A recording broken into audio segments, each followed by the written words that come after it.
வணக்கம்.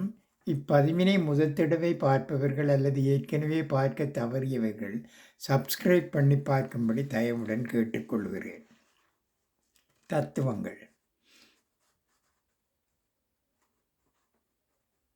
நாம் செய்த புண்ணியமும் தர்மமும் நாம் இடம் தெரியாத இடத்தில் இக்கட்டான சூழ்நிலையில் இருந்தாலும் ஏதோ ஒரு ரூபத்தில் வந்து காப்பாற்றும். இது அனுபவம் கூறுவது. கொடுக்கும் பொருளை விட கொடுப்பவரின் அன்பே பெரிது.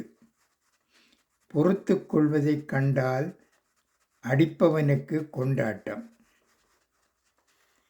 உன் நோக்கங்கள் தூய்மையானவை என்றால் நீ யாரையும் இழப்பதில்லை, அவர்கள்தான் உன்னை இழக்கிறார்கள்.